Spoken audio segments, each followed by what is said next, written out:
ಕರೆಸಿ ಮಾತನಾಡಿದ್ರಲ್ಲಿ ನೀನು HD ಕುಮಾರಸ್ವಾಮಿ ಮೇಲೆ ಹೇಳು ಪೆನ್ ಡ್ರೈವ್ನ ಕುಮಾರಸ್ವಾಮಿ ಹಂಚೇರಿ ಅಂತ ಹೇಳಿದರೆ ನೀವು ಏನು ಸಮಸ್ಯೆ ಆಗಲ್ಲ, ನಾನು ಸೆಕ್ಯೂರ್ ಮಾಡ್ತೀನಿ ಅಂತ ಹೇಳಿದರು. ದೊಡ್ಡ ಮಟ್ಟದ ಹಣದ ಆಫರು ಕೊಟ್ಟರು ಅಲ್ಲಿ.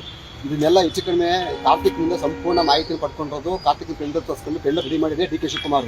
ಇದಕ್ಕೆ 4 ಜನ ಮಂತ್ರಿಗಳು ಕಮಿಟಿ ಅಂತ ಹೇಳಿದ್ನಲ್ಲ, ಆ 4 ಜನ ಮಂತ್ರಿಗಳು ಯಾರು ಅಂತಂದರೆ ಚಲರಾಯ ಸ್ವಾಮಿ, ಆಮೇಲೆ ಕೃಷ್ಣ ಬೈರೇಗೌಡ, ಅದಾದಮೇಲೆ ಇವರು ಪ್ರಿಯಾಂಕಾ ಖರ್ಗೆ ಮತ್ತು ಇನ್ನೊಬ್ಬರು ಸಚಿವರು. ಒಟ್ಟು 4 ಜನ ಮಂತ್ರಿಗಳನ್ನ ಒಂದು ತಂಡ ರಚನೆ ಮಾಡಿ ಇದನ್ನೆಲ್ಲ ಹ್ಯಾಂಡಲ್ ಮಾಡೋಕ್ಕೆ ಬಿಟ್ಟಿದ್ದಾರೆ ಅಲ್ಲಿ.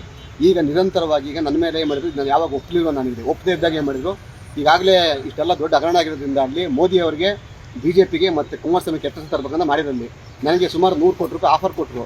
5 ಕೋಟಿ ರೂಪಾಯಿ ಅಡ್ವಾನ್ಸನ್ನು ದುಡ್ಡನ್ನು ಬೌರಿಂಗ್ ಕ್ಲಬ್ಗೆ ರೂಮ್ ನಂಬರ್ 110 ಕಳಿಸಿದ್ರು.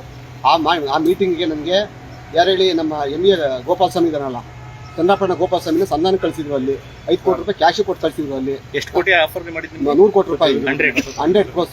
ಯಾರು ಸರ್ ಆಫರ್ ಮಾಡಿದ್ದು? DK ಶಿವಕುಮಾರ್. ಓಕೆ, ಅವ್ರು ಹೇಳಿದ್ದು ಒಟ್ಟಲ್ಲಿ ದೇಶದಲ್ಲಿ ಮೋದಿ ಅವರಿಗೆ ಕಳಂಕ ತರಬೇಕಲ್ಲಿ, ಮೋದಿ ಅವರು ಈ ಅಶ್ಲೀಲ ರಾಸಲೀಲೆ ವಿಡಿಯೋದಲ್ಲಿ ಪ್ರಮುಖ ನಾಯಕರು ಅಂತೇಳಿ ಮೋದಿನ ಬಿಂಬಿಸಬೇಕಲ್ಲಿ, BJP ಕೆಟ್ಟ ತರಬೇಕಂತ ಮಾಡಿದ್ದಲ್ಲಿ DK ಶಿವಕುಮಾರ್ ಅವರು ಮೇನ್ ಉದ್ದೇಶ ಅಂತ ಅಂದರೆ ಇವ್ರನ್ನ ಹೇಳಿ HD ಕುಮಾರಸ್ವಾಮಿನ ರಾಜ್ಯದಲ್ಲಿ ನಾಯಕತ್ವ ಹಾಳು ಮಾಡಬೇಕು ಅಂತೇಳಿ ಇದು ಹೇಳಿದಲ್ಲಿ ಇದು ಸತ್ಯ. ಅದು ಈಗಾಗಲೇ ಯಾವಾಗ ನಾನು ಒಪ್ಪದೇ ಇದ್ದಾಗ ಮಾಡಿದ್ರು, ಫಸ್ಟ್ ಅಟ್ರಾಸಿಟಿ ಕೇಸ್ ಫಿಕ್ಸ್ ಮಾಡಿದ್ರು. ಅಟ್ರಾಸಿಟಿ ಕೇಸಲ್ಲಿ ಡಾಕ್ಯುಮೆಂಟ್ ಸಿಗಲಿಲ್ಲ, ಅಲ್ಲಿ ಅದು ನೆಗೆಟಿವ್ ಆಯ್ತು ಅಲ್ಲಿ. ಅದಾದ್ಮೇಲೆ ಮತ್ತೆ